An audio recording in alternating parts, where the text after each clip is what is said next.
Me oltiin koko porukka. Mia, Tuukka, Riina, Tomi ja se Kim siellä Mian kotona, kun sen vanhemmat oli silloin lauantaina jossain risteilyllä ja talo tyhjä. Tomille, siis me ollaan oltu yhdessä Tomin kanssa 5 vuotta, sille tuli huono olo ja se oksensi. Ja se halusi lähteä kotiin jo siinä 11 maissa. Mua suututti. Kim, Tomin paras kaveri, sanoi, että se vaan ajaa mut sitten kotiin, jos ollaan myöhään. Se ei puhu mitään, vaikka mä sanon, että vie mut hei kotiin. Mä yritän lähteä siitä autosta, mutta se tarttuu muhun ja vetää mut aina takas. Se alkaa kopeloida mua. Repii mun vaatteita ja mä hakkaan sitä, huudan ja raavin sitä. Sit mä en enää tiedä mitä tapahtuu. Sit mä vaan makaan siinä tiellä. Mun päähän sattuu. Mun sylissä on mytty vaatteita. Mun vaatteet. Mun suusta tulee verta. Mä muistan sen veren maun. Jostain syystä mua ei vaan palele yhtään. Mä oon ihan turta. Auto starttaa ihan mun kyljen vieressä. Renkaat sutii ja sit se kaikki on ohi. Mä en tajua miten mä saan vaatteet jotenkin päälleni ja kompuron alas mäkeä. Ja sit mä oon siinä Pyynikin torilla. Siinä on takseja. Mä koputan yhden ikkunaan. Se kuski nousee ja sanoo jotain, enkä mä kuule mitään tai mä en taju mitä se sanoo. Se puhuu jotain Akutasta, mut mä huudan sille, että mun on päästävä kotiin. Se tuo mut kotiin, en mä muista puhuuko se mitään koko matkalla. Mä mokasin koko seuraavan päivän sängyssä syvällä peittojen sisällä. Äiti yritti käydä kysymässä, että mikä on, mutta mä en halunnut sanoa sille mitään. Kännykkä soi muutaman kerran. Tomi ja Mia soitti, en vastannut. Illalla Mia soitti 1000 kertaa ja mun oli pakko vastata.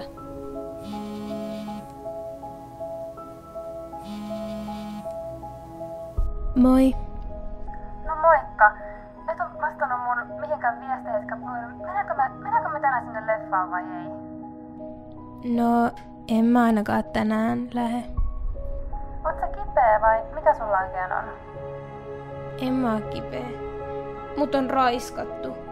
Kuuleksä mut raiskattiin? Se saatani jätkä raiskas mut, tajukse. Mä oon niin tyhmä, että mä menin sen kyytiin. Mä en kestä tätä.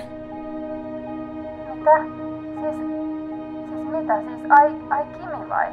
Siis ei voi olla totta. Siis tietääks edes Tomi? Ei. Oot sä sanonut sun äidille mitään tästä? En oo. No, pitäisikö mun tulla sinne vai haluut sä vai mitäs pitäis oikein tehdä? No, en mä tiedä. No, pakkohan meidän jotain keksiä. Oota vähän. Mä lähden tuleen hei sinne. Mia tuli mun luokse yöksi. Onneksi. En mä saanut unta. Aamulla se vaati, että mennään opiskelijaterkan luo. Ihan sama.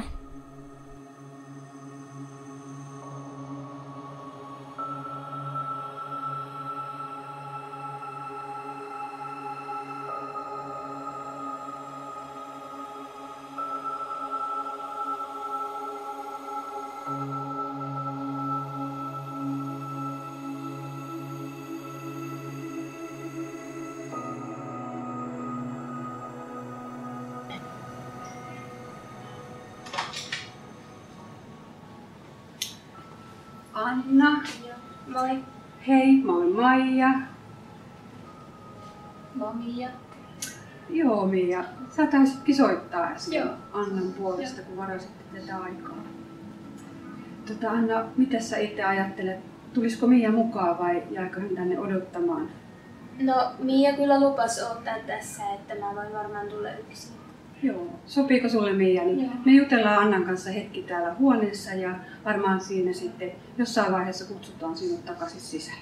Jos Annalle vaan sopii. Joo, mä oon. Joo. Okei. Ole hyvä ja tule tänne.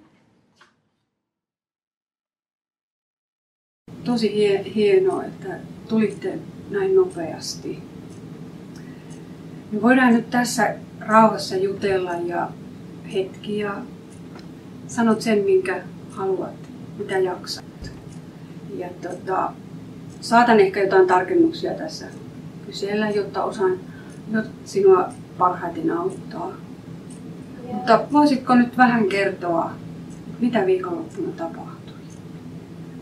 No, me oltiin Mian luona ja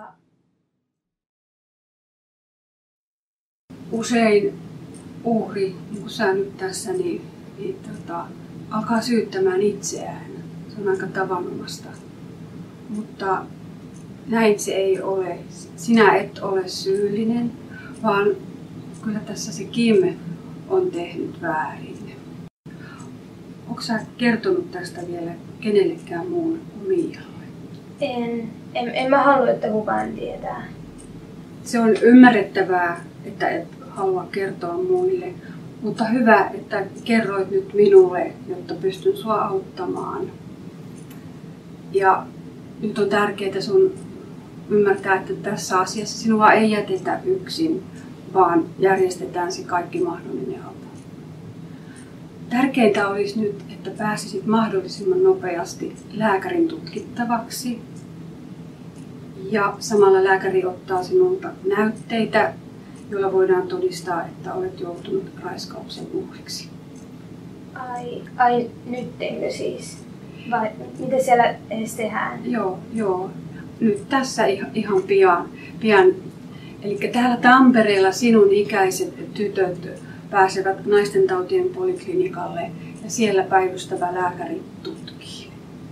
Et tällä tavalla saadaan varmistettua, että et ole saanut mitään sukupuolitautia etkä ole raskaana. Mä annan teille hyvät ohjeet mukaan ja soitan sinne jo etukäteen, että olette tulossa, niin ne tietää olla teitä vastassa siellä. Ja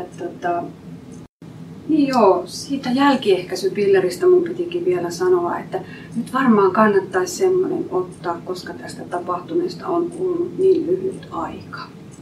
Joo, no kyllä se varmaan olisi ihan hyvä, kun en mä käytä mitään ehkäisyä eikä sillä Kimilläkään kai ollut mitään. Tällaisissa tilanteissa, kun joutuu raiskatuksi, niin yleensä aina tarjotaan kriisiapua. Eli se tarkoittaa sellaista apua, jossa voit kertoa omin sanoin, mitä sulle kuuluu. Että mahdollisuutta keskustella tämmöisen kriisiammattilaisen kanssa. Lähinnä sitä se tarkoittaa. Ja no kun en mä halua puhua kenenkään muun kuin Mian kanssa. On tosi hyvä, että voit puhua asiasta Mialle, mutta varmaan olisi hyvä puhua myöskin sellaiselle, jolla on tietoa näistä asioista. Et usein se puhuminen on vaikeaa, mutta kuitenkin se puhuminen on se, joka auttaa toipumaan. Täällä Tampereella kriisiapua antaa Setlementti naapurissa Välitä-hanke, että voinko välittää yhteystietosi heille, niin he ottavat sinun yhteyttä muutaman päivän kuluttua. Joo, no kyllä se käy. Sitten on vielä yksi asia. Kun olet 17-vuotias, niin laki velvoittaa minua ilmoittamaan lastensuojeluun ja poliisille. Mut en mä halua tästä mitään poliisijuttua. Ymmärrän, joo. Mutta tällä on vaan tarkoitus varmistaa, että tämä asia selvitetään ja tekijä joutuu vastuuseen ja että sinä saat kaiken mahdollisen avun ja tuen. Mut Kim raivostui ihan sairaasti ja meneekö tää sitten mun vanhempienkin tietoa? Tiedän, että tämä tuntuu varmasti rankalta ja pelottaa. Mutta me ei jätetä sinua tämän asian kanssa yksin. Saat kaiken mahdollisen tuen täältä minulta ja sieltä kriisiavusta. Ja varmaan ne vanhemmatkin on huolissaan ja haluavat auttaa sinua kaikin tavoin. Mutta tosiaan vielä, niin sullahan on oikeus myöskin sitten tämmöiseen tukihenkilöön ja asianajajaan ihan maksutta. Et voinko itse asiassa, kun otan yhteyttä sinne kriisiapuun, niin varmistaa, että he myöskin sitten varmistavat sinulle tämän tukihenkilön rikosuhripäivystyksestä. Niin, no kai se olisi ihan hyvä. Mä oon vaan nyt ihan sekaisin, että mitä mun pitää tehdä ja niin. Älä hätäile. on varmaan nyt parempi, että edetään asia kerrallaan. Niin me varmaan nyt tässä kutsutaankin jo kohta se Miia sitten paikalle ja minä annan teille molemmille hyvät ohjeet, kuinka menette sinne naistentautien poliklinikalle. Ja soitan itse asiassa loppuviikolla sinulle, sopiiko näin? Ja voidaan vaikka sitten sinne ensi viikkoon sopia uusi aika tänne minulle.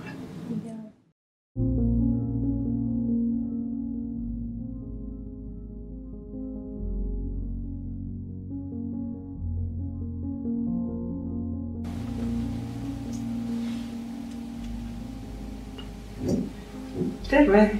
Moi. Kumpikas teistä on Anna? Mä. Okei. Ja sä olit? Mä oon Miia, ton Annan kaveri. Okei. Mun nimi on Minna ja mä oon sun lääkärinä tänään. Joo. Ja sä oot sen verran iso tyttö, että sä varmaan pärjäät tuo tutkimushuoneessa ilman saattajaa. Jos saattaja voisi jäädä tähän. Joo. Joo. Eikö aikaa odottaa? Joo. Mennään tuonne tutkimushuoneeseen. Joo.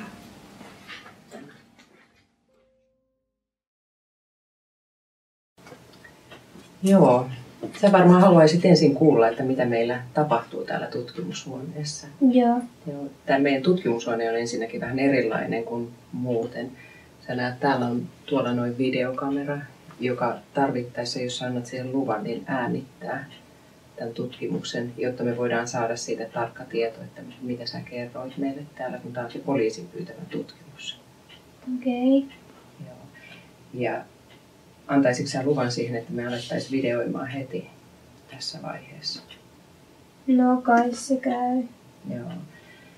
No sitten toinen asia, mikä meidän tutkimuksessa on vähän erilaista, on se, että me yleensä valokuvataan kaikki löydökset, mitä me todetaan, siis jotkut mustelmat ja naarmut ja sellaiset, niin sopiiko sellainenkin sulle? No, jos se on välttämätöntä, niin... Joo. No se olisi hyvä muistin tueksi ja sitten tarvittaessa myös näytöksi. Joo. Joo. Mä alkuun tuun haastattelemaan sua vähän erilaisista terveystiedoista ja sitten kysymään sitä tarkemmin, että minkä takia sä oot tänne tullut. Ja sitten sen jälkeen tutkitaan, tehdään sulle ihan perusteellinen terveystarkastus päästä varpaisiin ja katsotaan sun iho tarkasti sekä valkoisella valolla että ultraviolettivalolla. Ja sitten viimeiseksi katsotaan se pehun ja pimpin seutu tarkemmin. Me käytetään tuollaista mikroskooppia, joka on tuolla olemassa ja sillä näkyy löydökset hyvin. Sopiiko se sulle? No, joo kai. Joo. Okay. Voitko sä kertoa nyt siitä tarkemmin siitä, että minkä takia sä oot tänne tullut? No, mut raiskattiin. No, kerrotko siitä vähän lisää? No. Sopiiko sulle, jos me seuraavaksi aloitetaan sun tutkiminen? No, joo. Ja sähän olet tässä tutkimuksessa pomona, että mitä ei tehdä väkisin, että sen mukaan, että miten se voisi sopia. Edetään ja tehdään hyvin varovaisesti. Joo. Mutta alkuun olisi tarkoitus kerätä niitä seksuaalirikosnäytteitä ja sen jälkeen katsoa niitä vammoja vähän tarkemmin. Joo. Tutkimus menikin tosi hyvin. Sä olit tosi reipas ja sä oot ihan terve tyttö. Okei, hyvä.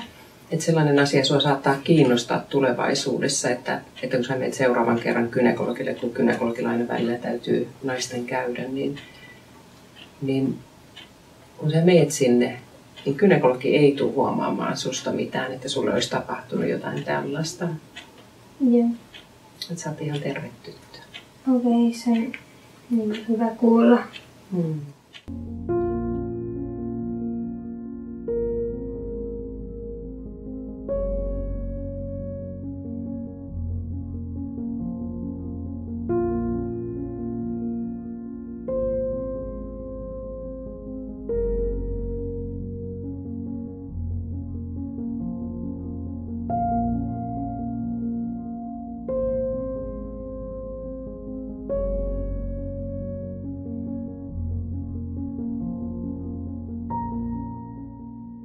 No niin Anna, eli nyt on sitten tarkoitus tehdä se sun kuulustelu.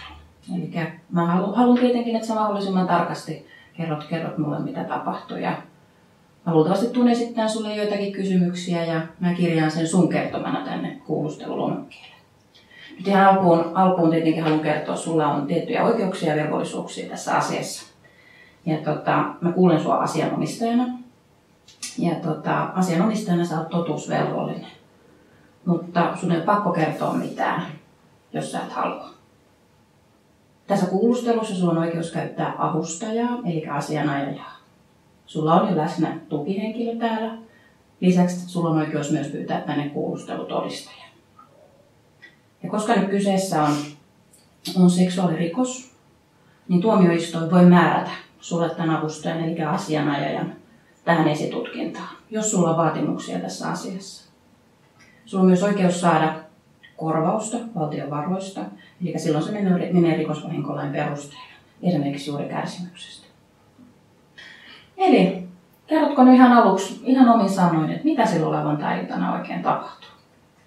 No, me oltiin kaveriporukalla Miian luona. No nyt me ollaankin tosiaan päästy siihen asti, että mä kysyn sulta, että vaaditko sä tekijälle rangaistusta ja onko sulla häneltä vahingonkorvausvaatimusta? Ei, en mä halua vaatia mitään, koska en mä halua olla sen kanssa missään tekemisissä. No itse asiassa tässä kohtaa niin se, että jos et sä vaadi rangaistusta, etkä vaadi vahingonkorvauksia, niin se, että vaikka sulla olisi oikeus siihen valtion kustantamaan asianajajaan, niin sitten sillä asianajajalla ei olisi mitään työtä periaatteessa siellä käräjäoikeudessa. Et tässä kohtaa sun kyllä kannattaa vastata, että kyllä, vaadit rangaistusta ja kyllä, vaadit vahingonkorvauksia. Että se asianajaja miettii sitten ne vahingonkorvaukset kyllä, että ei sun tarvitse sitä miettiä. No, kai mä sitten voi vaatia, kun äitikin sanoi, että se aikoo vaatia. Se on hyvä. Ja sä oot tosiaan sun vanhemmille kertonut tästä tapahtuneesta. Joo, mä kerroin eilen, kun se olisi kuitenkin käynyt ilmi. Hyvä juttu. Onko sulle muuten jo tarjottu kriisiapua? Joo, joku kai soittaa mulle jostain. Se oli se Välitä-hankkeen työntekijä, joka aikoi soittaa sulle tänään. Ja sitten saatte sovittua huomiselle varmaankin tapaamista. Ja koska me ollaan siellä samoissa toimistotiloissa, niin mä varmaan tuun sitten moikkaan sua siinä sitten, niin nähdään myös huomioon sitten siellä. Joo. Mulla on nyt tää sun kuulustelukertomus tässä paperilla ja äskenhän mä luin tän sulle läpi ja me tehtiin muutamia korjauksia ja muutoksia tähän ja nyt sitten vielä saatte itse lukea tarkasti läpi ja jos vielä halutaan jotain muuttaa, korjata tai lisätä, niin se on ihan mahdollista. Joo. Joo, ja mä vielä tässä kohtaa sitten teen ilmoituksen tuonne lastensuojeluun. Tutkintahan nyt poliisilla tietenkin jatkuu. Me tullaan kuulemaan tässä asiassa muita asianosaisia, tullaan kuulemaan todistajia ja sitten tietenkin rikoksesta epäiltykin tullaan kuulemaan. Siis milloin sitä kuulustellaan? Ja Suoraan aikaa mä en sulle nyt pysty sanoa, mutta mahdollisimman pian yritetään hänet tietenkin tähän kuulla. On mahdollista, että mä tulen vielä kuulemaan sua uudestaan, mutta mä olen sitten suhun tai suoraan sun asianajajan yhteydessä ja sovitaan aikaa. Joo. Hyvä. Selvä.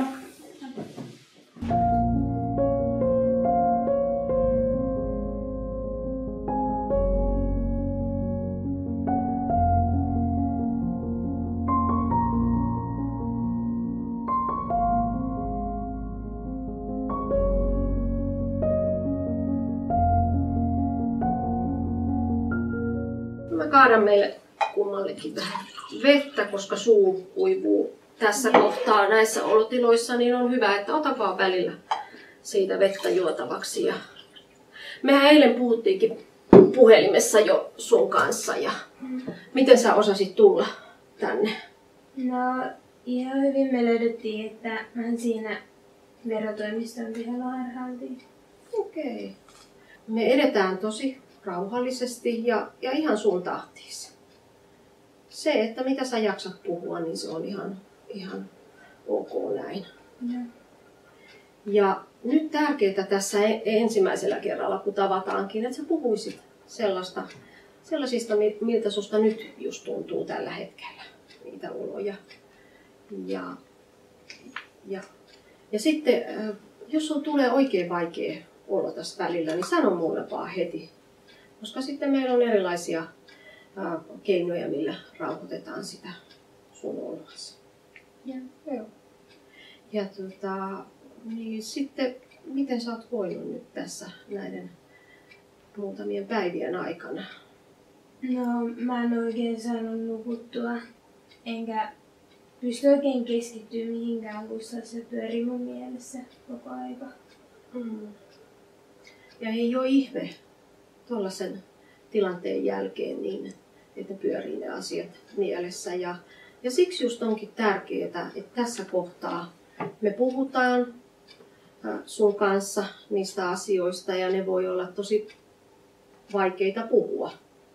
Mutta että se auttaa kuitenkin sitä sun hallitsemaan sitä semmoista mielenkaaosta ja rauhoittamaan sitä sun olotilaakin tässä. Ja sitten meidän on kuitenkin hyvä puhua sitten siitäkin, mitä siinä itse raiskaustilanteessa tapahtui. Ja käydään se sitten hyvin yksityiskohtaisesti läpi ajatuksineen ja tunteineen. Mutta sitä ei tarvitse tehdä nyt just tässä. Voidaan puhua siitä, kun sä harvoit. Mutta mennään tätä sen mukaan ihan mitä sä nyt jaksat ja voit kertoa, niin kerro vaan. No kun välillä mä haluaisin vaan unohtaa se, jos voisin.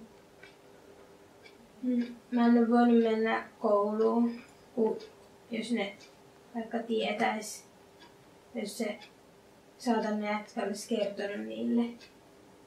Niin sua pelottaa siellä koulussa se Kimin näkeminen. Joo.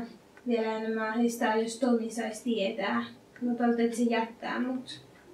Tai tappaa Kimin. Eikä se tajua, että miksi mä en halua sen kanssa nyt mitään. Noi ajatukset, mitä sulla on, niin ne on ihan normaalia tässä tilanteessa. Ja me voitaisiin vähän kohta ehkä miettiä niitä, että miten me ratkaistaisiin niitä vähän yksi kerrallaan. Ja. Mutta sitä ennen mä ajattelin, että me voitaisiin tehdä yksi pieni juttu. Eli mä ajattelin, että voitaisiin vähän rauhoittaa sun jännittynyttä olotilaa. Semmoinen jännitysrentoutusharjoitus, koska mä huomaan, että sä oot niinku tosi jännittynyt tässä tilanteessa, joka on tietysti ihan normaalia, että on, niin tehdäänkö yhdessä? Joo. Ja mä näytän tämän harjoituksen. Miltä sun olo nyt tuntuu tässä kohtaa? No, on silleen parempi, että ei tärisytä niin paljon. Et se on tärkeää, että sä itse huomaat siinä sen vaikutuksen, mitä se on. Ja me tehdään tässä näiden tapaamisten aikana aina erilaisia uusia harjoitteita sun kanssa uudelleen. Marion kanssa sä voit sitten tässä puhua siitä sen asianajajan hankkimisesta ja siitä rikosprosessista muutenkin. Et mä käyn katsomassa, onko Mario tuolla.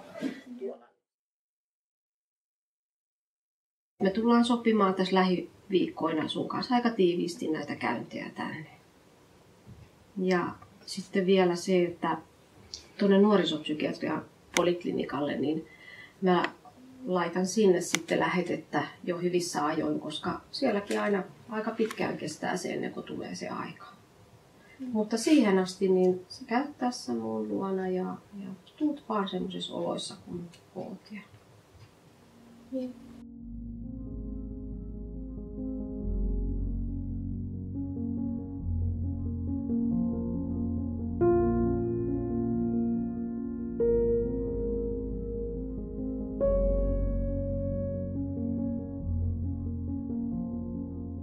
Mä kävin sit kriisityöntekijän kanssa juttelemassa jotain 5 kertaa. Se oli jotenkin niin rauhoittava ja sille pystyi puhuun, toisin kuin äitille, kun se oli ihan romuna. Nyt sitä kaikestaan 5 vuotta.